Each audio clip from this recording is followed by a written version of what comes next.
Bismillahirrahmanirrahim.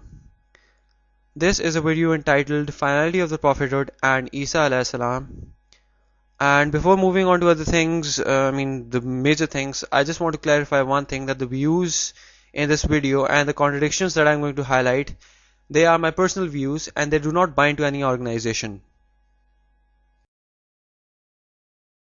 Isa alayhi salam and different things that they cannot reconcile, and it's not because they can't reconcile them, because the answer is very straightforward, is that they have not been told these responses. These are secondary issues. I asked Farhan, why is this a secondary issue? Because as far as I think, the coming of the Mahdi and Masih was going to be the most primary issue after Muhammad sallallahu alaihi wasallam in the religious history, and you say it's a secondary issue. I wonder why.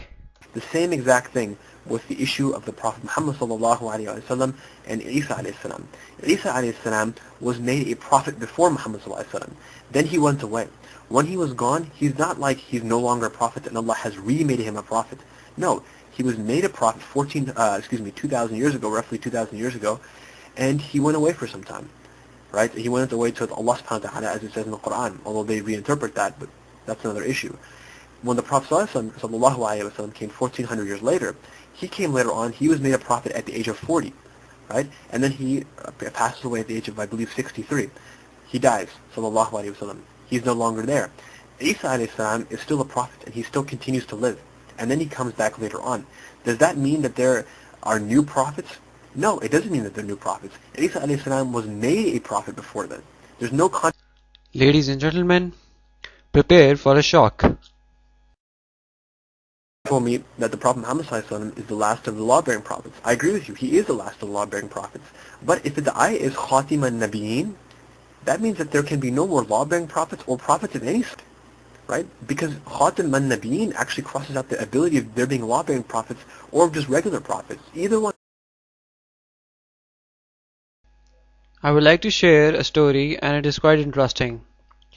You see, there was a person who went to the doctor, and the doctor strongly prohibited him that he's not allowed to eat rice. The person come back home and ate a plate full of rice. The next day when he went to the doctor inquired that why did he do so?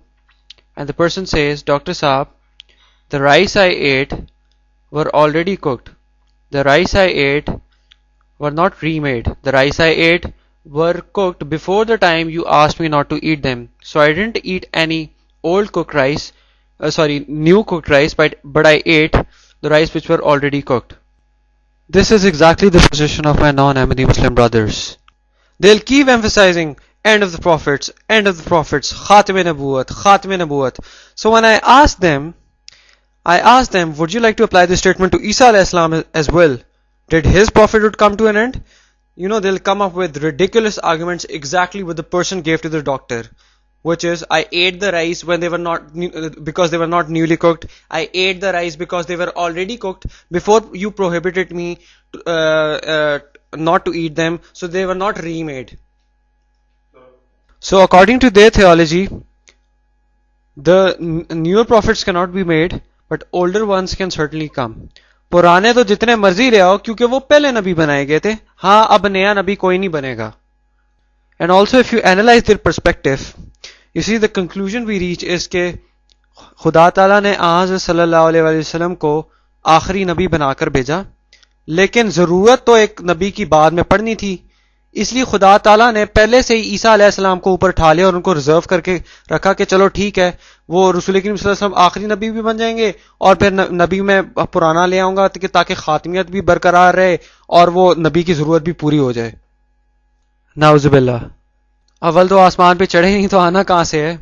But anyways, that is a separate argument. You want a response? I'll give you one. Very, very simple. Let's say, for example, I had a lot of siblings and my parents, la qadar Allah, were in a car accident and they both passed away. Well, at this point, I can have no more siblings. And let's say I was the oldest one in my family. You could call me Khatiman, I don't know, child or something like that. Like I'm the last of the children of my parents. Now, let's say, for example, 10 years later on, I found that I had a brother that I just never knew, and he came by, or I knew him, but I heard about him. does that mean that he is not allowed to come by, and that him coming around and meeting me therefore violates that I'm the last of the children? No, it doesn't mean that at all. All that it means is that he was away for some time and he has come back. But I'm still here. That does not mean that that there's a new child that came. No, because he had come from before. The same exact thing was the issue of the Prophet Muhammad sallallahu alaihi wasallam and Isa alayhi salam. So according to Farhan, Hazrat sallallahu alaihi wasallam is the last prophet to be born. He is last with respect to date of birth. My question is, where is it that somebody's being last is only limited to his date of birth? Because here's an example. Let's say that Bush is the president of United States of America, and one day he disappears to another galaxy. So now Mr. Obama is made the president to serve the United States of America and preserve law and order. I know many people will object that there can't be two presidents at one time, but just let's, for the sake of argument, assume that there can be two presidents at one time. So now Mr. Obama is the acting president and Bush is also the president, but he's away in another galaxy, or he is the non-acting president. So after a few years, Obama passes away. The day Obama passes away, Mr. Bush returns to Earth and claims, look, I have come back to the world to serve the United States of America as the president because the presidentship was never taken away from me. Alright, so then Bush keeps on serving the nation as a president. Now my question is, the day Bush passes away, who is going to be the last president with respect to time? Is it going to be Obama who passed away before him, or is it going to be Bush who redescended after him and carried on to serve the nation as the president until he died?